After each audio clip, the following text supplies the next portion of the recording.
છેલ્લા લેક્ચરમાં આપણે મોલ અને મોલનો કોન્સેપ્ટ જોયો. આ લેક્ચરમાં આપણે બંધારણીય ટકાવારીનો મતલબ એવો છે, બહુ સિમ્પલ સૂત્ર છે, પણ આ સૂત્ર આવ્યું કેવી રીતે તમને સમજાવું.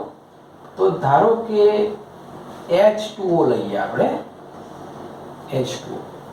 તો H2O નું જે દળ છે, આખું અણુનું દળ, એ દળને આપણે 100% માં કન્વર્ટ કરીએ, એટલે કે 100% થાય 100%, રાઈટ. તો એમાં જે પરમાણુ છે O અને H, હાઇડ્રોજન અને ઓક્સિજન, એનું પોતાનું ટકાવારીમાં કેટલું દળ થાય, તો 100 ની સાપેક્ષે આપણે એને ગણીશું. તો સૂત્ર આવું આવે કે ભાઈ H2O નું આણ્વીય દળ કેટલું. તો આણ્વીય દળ તમને બધાને ખબર છે, આનું 2 + 16 એટલે કે 18, રાઈટ. તો 16 ને 2 18 એ આખા H2O નું આણ્વીય દળ થયું. એનો મતલબ એવું થયું કે 18 આણ્વીય દળ એક અણુનું છે, તો કેટલા ટકા થયું? 100%. એટલે સૂત્ર આવું બને કે ભાઈ 18 હોય તો એનું ટોટલી દળ કેટલું થયું?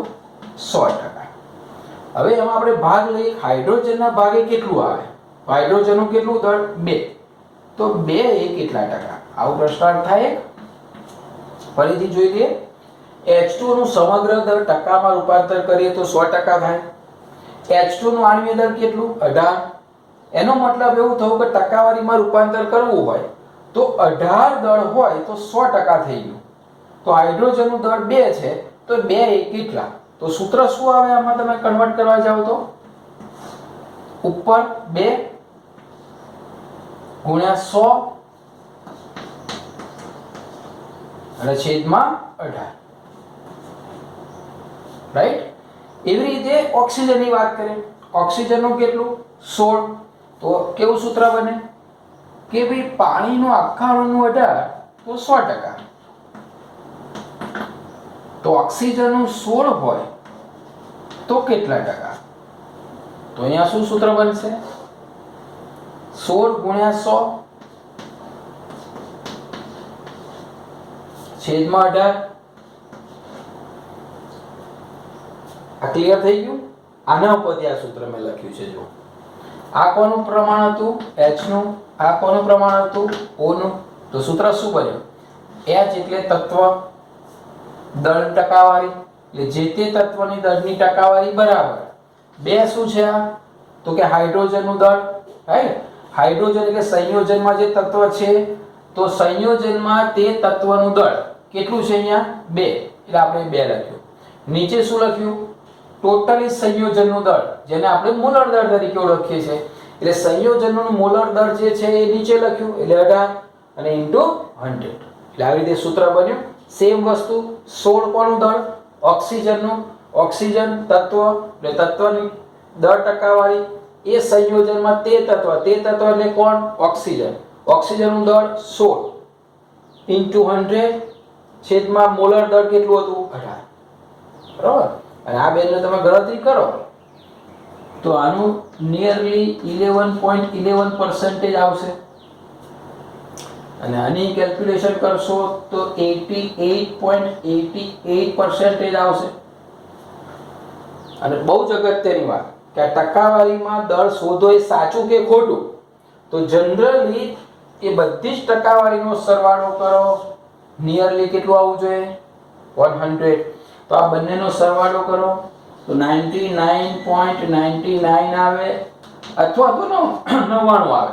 એ 99 આવે કે 99.99, કોઈક વખત 100% પણ આવે. ટૂંકમાં 99% આવે બધા જ દળનો સરવાળો. એટલે સમજવાનું કે આ સૂત્ર સાચું છે અને તમે કિંમતો મૂકી પણ સાચી છે. આ જે વાત હતી એ H2O ની હતી. એવા 1-2 ઉદાહરણ આપું એટલે તમે ક્લિયર થઈ જશે.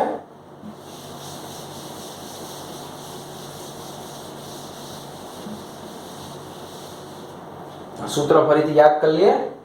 તત્વની દળ ટકાવારી બરાબર એ તત્વમાં જે તત્વની ટકાવારી શોધીએ છીએ એનું દળ ઉપર લખવાનું, છેદમાં લખવાનું ટોટલ આણ્વીય દળ જેને કહીએ છીએ, અથવા તો મોલર દળ, અને મલ્ટીપ્લાય 100 કરવાના. ઓકે, ચલો આ શીખવાડું. આ સંયોજનનું નામ છે ઇથેનોલ, C2H5OH. ચલો આમાં કેટલા કેટલા તત્વો છે, તત્વોના ટકાવાર પ્રમાણ શોધી નાખીએ આપણે. ચલો એક કાર્બન તત્વ એટલે કે કાર્બનની ટકાવારી, બીજું હાઇડ્રોજન તત્વ, હાઇડ્રોજન કુલ કેટલા થશે 5 ને 6 એટલે કે હાઇડ્રોજનની ટકાવારી શોધી નાખીશું, અને ઓક્સિજનની ટકાવારી.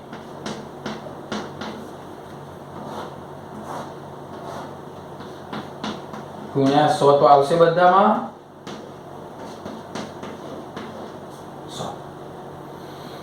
ચલો તત્વની દર ટકાવારી એટલે કાર્બનની ટકાવારી એટલે સૌથી પહેલા તો આપણે જરૂર પડશે મોલર દર. એટલે આનું શું શોધવાનું, આણ્વીય દર જેને કહીએ છીએ. તો કેટલું છે આણ્વીય દર બધાને ખબર છે, શોધતા આવડશે, આપણે શીખવાડ્યું છે. કાર્બનનું 1 નું 12 તો 2 નું કેટલું થાય 24. હાઇડ્રોજન બધા ગણવાના 5 ને 1 6 એટલે 6 ઉમેરવાના.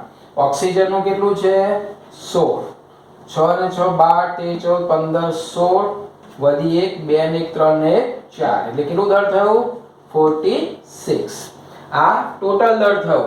એને બધામાં નીચે મૂકીશું 46 46 46 કારણ કે એનું મોલર દર છે. હવે કાર્બનની ટકાવારી કેટલી તો એ શોધવી હોય તો કાર્બનનું કેટલું દર થાય આમાંથી એ લેવાનું. તો કાર્બનનું દર કેટલું થાય 12 દુ 24 એટલે અહીંયા મૂકીશું આપણે 24. જો હાઇડ્રોજનનું કેટલું દર અહીંયા ટોટલમાં તો 5 ને 6 તો અહીંયા મૂકીશું 6. ઓક્સિજનનું એક જ છે એટલે કેટલું 16 તો અહીંયા મૂકીશું 16. હે કેલ્ક્યુલેટર થી અહીંયા તમે ગણશો તો નિયરલી તમારે જવાબ આવશે આનો 52 પોઈન્ટ સમથિંગ આવશે, આનો આવશે 13 પોઈન્ટ સમથિંગ અને આનો આવશે 34 પોઈન્ટ સમથિંગ. અને એનો સરવાળો કરશો 4 7 8 9 3 4 ને 5 9 99%. એટલે આ રીતે C2H5OH માં અલગ અલગ તત્વોના ટકાવાર પ્રમાણ ગણ્યા. આ કોન્સેપ્ટ ક્લિયર કરજો કારણ કે આના બેઝ ઉપર આગળ દાખલા આવશે. હા 3 થી 4 માર્ક્સના દાખલા પૂછાય છે એમાં ટકાવારી દર પ્રમાણ આવશે અને આને કેવી રીતે શોધવામાં આવે છે ડિટેલ એ આપણે કોઈ એક ચેપ્ટરમાં શીખીશું. અત્યારે ખાલી આપણે એટલું શીખીએ કે કોઈ પણ અણુસૂત્ર હોય એમાં જે તે તત્વનું ટકાવાર દર કેટલું હોય એ આપણે અહીંયા શોધીએ છીએ.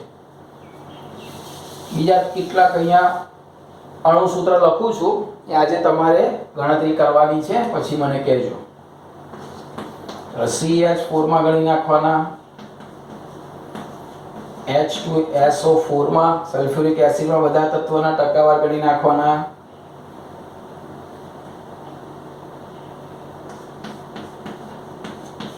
NaCl માં ગણી નાખજો, CS3OH માં ગણી નાખજો, C6H12O6 ગ્લુકોઝ. બરાબર, બસ આટલા કરશું એટલે પ્રેક્ટિસ થઈ જશે. બધામાં સરવાળો કરવાનો, સરવાળો 99 આવે એટલે તમારો દાખલાનો જવાબ સાચો. બરાબર, લખી નાખજો.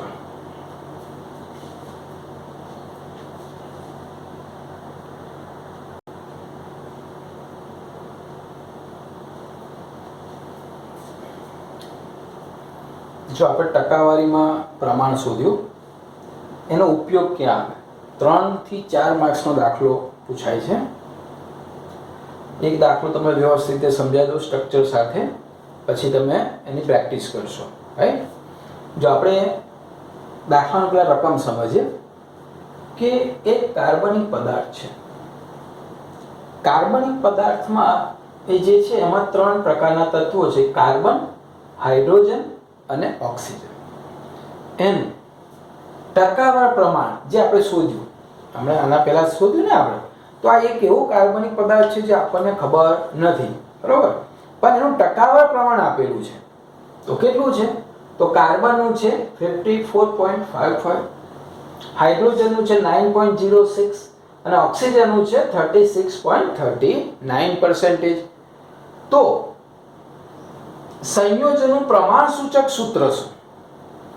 આ પ્રમાણ સૂચક સૂત્રનો મીનિંગ અંદર જ છે. જો સૂચક એટલે સૂચવે છે, શું સૂચવે છે? એનું પ્રમાણ, રાઈટ? એટલે એમાં કાર્બન, હાઇડ્રોજન, ઓક્સિજન જે છે એ કેટલી સંખ્યામાં છે એ જ્યારે સૂચવે તો એને પ્રમાણ સૂચક સૂત્ર કહીએ છીએ. અને એના ઉપરથી પછી આણ્વીય સૂત્ર શોધી શકાય. બીજું કે અહીંયા દાખલામાં આણ્વીય દળ આપેલું છે ગ્રામ પ્રતિ મોલ, એટલે 1 મોલ આ પદાર્થ હોય તેનું આણ્વીય દળ દ્રવ્યમાન સ્પેક્ટ્રોમીટરથી નક્કી થયેલું કેટલું છે? 88. થોડીક પ્રેક્ટિસ કરશો એટલે ખ્યાલ આવશે. ફરીથી રકમ સમજી લો. એક કાર્બનિક પદાર્થ છે, એમાં 3 તત્વો છે, ત્રણેયનું ટકાવાર પ્રમાણ આપેલું છે, એનું આણ્વીય દળ આપેલું છે. તો એના ઉપરથી તમારે 2 સૂત્ર શોધવાના, એક પ્રમાણ સૂચક સૂત્ર અને એક આણ્વીય સૂત્ર. તો આટલું તૈયાર કરવાનું. દરેક દાખલામાં આટલા સ્ટેપમાં એનો જવાબ આવશે. જો જે ટેબલ એક બનાવશો એ આવું હશે. તત્વ લખવાના છે એટલે અહીંયા કોઈ પણ તત્વ આપે, ક્લોરીન, નાઇટ્રોજન, ગમે તેટલા તત્વ, રાઈટ? તો અહીંયા તત્વ લખવાના છે. આપણે 3 તત્વ છે, કાર્બન, હાઇડ્રોજન અને ઓક્સિજન. એટલે 3 તત્વ લીધા, કાર્બન, હાઇડ્રોજન અને ઓક્સિજન. અહીંયાનું ટકાવાર પ્રમાણ લખવાનું છે. કેટલું આપેલું છે? કાર્બનનું આપેલું છે 54.555, હાઇડ્રોજનનું છે 9.06 અને ઓક્સિજનનું છે 36.39.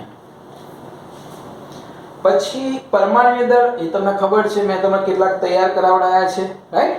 એ પરમાણ્વીય દળ તમને ખબર હોવી જોઈએ. કાર્બનનું પરમાણ્વીય દળ તો કે છે 12, હાઇડ્રોજનનું પરમાણ્વીય દળ 1, ઓક્સિજનનું પરમાણ્વીય દળ 16, એટલે કે એક પરમાણુનું દળ, રાઈટ? તો પરમાણ્વીય દળ લખવાના. ફરીથી આ 3 તો આપણું જ જોઈએ. તત્વ અંદર કયા છે તત્વ લખીશું સંજ્ઞામાં. એનું ટકાવાર પ્રમાણ આપેલું હશે, ટકાવાર પ્રમાણ લખીશું. ત્યાર પછી પરમાણ્વીય દળ લખવાના, જેટલા તત્વ આપેલા છે એટલા. નાઇટ્રોજન હોય તો 14, ક્લોરીન હોય તો 35.5, એટલે આ રીતે એના પરમાણ્વીય દળ લખવાના જે આપેલા હોય. ક્લિયર? બસ હવે બહુ સહેલું છે, સિમ્પલ છે. ત્યારબાદ એક કોલમ એવું આપીશું જેનો સાદો ગુણોત્તર લઈશું આપણે, બરાબર? અથવા તો એને કહીશું પરમાણુનો ગુણોત્તર. આ ગુણોત્તર કેવી રીતે લેવાનો છે?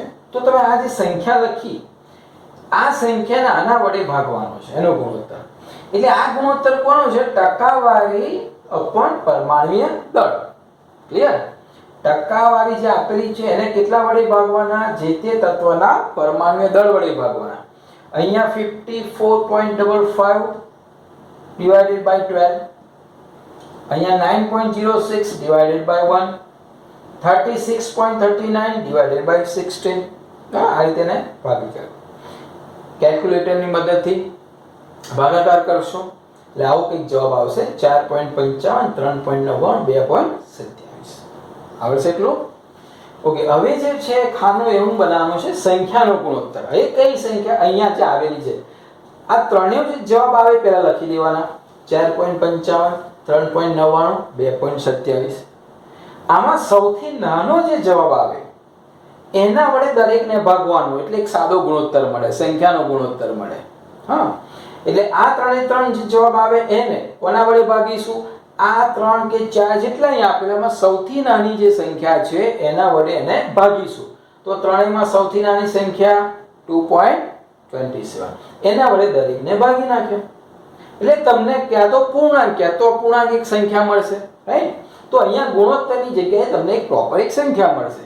આનો જવાબ છે નિયરલી 2, આનો જવાબ છે 3.99 અને આનો જવાબ છે 1, રાઈટ? હા, અહીંયા એક સહેજ ભૂલ છે. આ 9.06 આવશે અહીંયા, રાઈટ? અને અહીંયા પણ 9.06 આવશે, કારણ કે એક વડે ભાગીશું એટલે એનો એ આવશે, રાઈટ? અને એને 2.27 વડે ભાગશું એટલે 3.99 આવશે. ક્લિયર? ઓકે. હવે આ જે સંખ્યા આવે એ સંખ્યાને સાદી પૂર્ણાંક સંખ્યામાં લેવાની, કારણ કે કેટલીક અપૂર્ણાંક આવશે. જો બધી પૂર્ણાંકમાં આવી જાય તો કોઈ પ્રશ્ન નથી. અપૂર્ણાંક હોય તો તમારે એને પૂર્ણાંકમાં ફેરવવાની. પૂર્ણાંકમાં ફેરવવાનો નિયમ આપણે શીખવાડ્યો હતો, યાદ છે? પોઈન્ટ પછીની કોઈ સંખ્યાને દૂર કરવી હોય તો આગળ ક્યારે ઉમેરાય અને કેટલી ઉમેરાય, રાઈટ? ચલો, અહીંયા તો 2 જ છે એટલે 2. 3.99 એટલે પોઈન્ટ પછીની સંખ્યા જે છે 5 6 7 8 કે 9 હોય તો આગળ એક ઉમેરી જાય એટલે 3.99 જગ્યાએ 4 આવશે અને આ 1 છે એટલે એક ટૂંકમાં આવી સાદી પૂર્ણાંક સંખ્યામાં તમારે રૂપાંતર કરી દેવાનું. ચલો અહીંયા સુધી ફરી એક વખત ક્લિયર કરી દઈએ. ટેબલ કુલ 1 2 3 4 5 ને 6 ખાના યાદ રાખીશું. પહેલા 3 ખાના બહુ સિમ્પલ છે. તત્વની સંજ્ઞા લખીશું. ટકાવાળા પ્રમાણ આપેલું હશે એ જે તે તત્વની સામે ટકાવાળા પ્રમાણ લખીશું. પરમાણુ દળ તમને ખબર હશે કે જે તે તત્વનું પરમાણુ દળ લખીશું, રાઈટ. પછી પહેલો ગુણોત્તર જે છે આ બેનો લેવાનો છે. આના ભાગ્યા 12, આના ભાગ્યા 1, આના ભાગ્યા 16. એ ગુણોત્તર છે જેને કહેવાય પરમાણુનો ગુણોત્તર. કેલ્ક્યુલેટરની મદદથી તમારે એની ગણતરી કરવાની છે. સાદા કેલ્ક્યુલેટર વાપરવાનું છે. આ હવે ત્રણે ત્રણ જવાબ અહીંયા લખવાના છે અને આ ત્રણ જવાબમાં સૌથી નાનો છે એના વડે દરેકને ભાગવાના છે અને દરેકને વડે ભાગવાથી ક્યાં તો અહીં પૂર્ણાંક સંખ્યા આવે ક્યાં તો અપૂર્ણાંક આવે. પૂર્ણાંક આવે તો આ ખાનું લખવાની જરૂર નથી અને ના આવે તો તમારે એને સાદી પૂર્ણાંકમાં કન્વર્ટ કરવાની છે. એ જે ત્રણ સંખ્યા આવી ને એના ઉપરથી પ્રમાણસૂચક સૂત્ર બને. પ્રમાણસૂચક સૂત્ર કેવી રીતે બને તો પહેલા કાર્બન હાઇડ્રોજન ઓક્સિજન આ રીતે લખી દઈશું આપણે.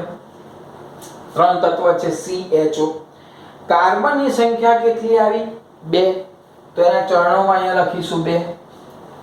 હાઇડ્રોજનની કેટલી આવી 4 તો અહીંયા લખીશું 4.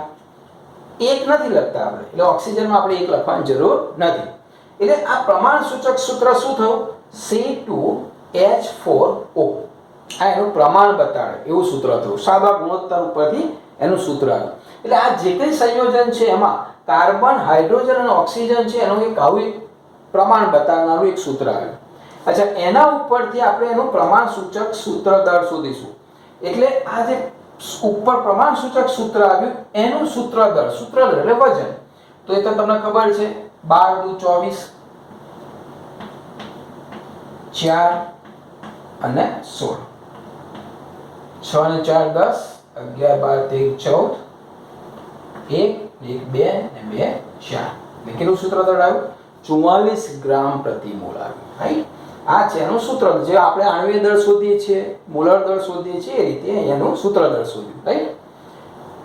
અચ્છા ફર્સ્ટ પ્રમાણસૂચક સૂત્ર આના ઉપરથી એના ઉપરથી એનું સૂત્ર દર શોધવાનું અને હવે ત્રીજા નંબરમાં આવે છે ગુણક સંખ્યા. એક સંખ્યા આપણે મેળવવાની છે. એ સંખ્યા બેના ગુણોત્તર જેટલી આવે એ સંખ્યાને આપણે n કહીશું, રાઈટ. આણ્વિય દળ તમને આપેલું હશે અને પ્રમાણસૂચક સૂત્ર દર તમે શોધવાના છો. તો આ બંનેનો ગુણોત્તર એટલે સાદી પૂર્ણાંક સંખ્યા આવશે, રાઈટ. તો એ ગુણક સંખ્યા કેવી રીતે શોધીશું તો આણ્વિય દળ કેટલું છે 88. સૂત્ર દળ કેટલું લાવે 44. કેટલી સંખ્યા મળે 2. એને આપણે સ્મોલ n કહીશું, રાઈટ. એટલે બે જે સંખ્યા મળી એને કઈ સંખ્યા કહેવાય ગુણક સંખ્યા. અને છેલ્લું આણ્વિય સૂત્રનું સૂત્ર. આણ્વિય સૂત્ર બરાબર n ગુણ્યા પ્રમાણસૂચક સૂત્ર. n ક્યાંથી લાયા ત્રીજા નંબરમાંથી. પ્રમાણસૂચક સૂત્ર પહેલા નંબરમાંથી. એ બંનેને ભેગા કરી n કેટલા છે 2. ચલો પ્રમાણસૂચક સૂત્ર કેટલું છે C2H4 અને O. હવે દરેક સંખ્યાને આના વડે ગુણવાના એટલે આપણું મળી જશે આણ્વિય સૂત્ર. ચલો 2 દુ 4 એટલે C4 4 દુ 8 H8 અને ઓક્સિજન 2 અને O2. આ આપણો આન્સર. અને આનું આણ્વિય દળ ગણવા જશો તો કેટલું આવશે 88 આવશે. એટલે આપણો તમારો જવાબ સાચો. આ 3 થી 4 માર્ક્સનો દાખલો છે. ઇમ્પોર્ટન્ટ છે. થોડી પ્રેક્ટિસ કરશો એટલે આવડશે.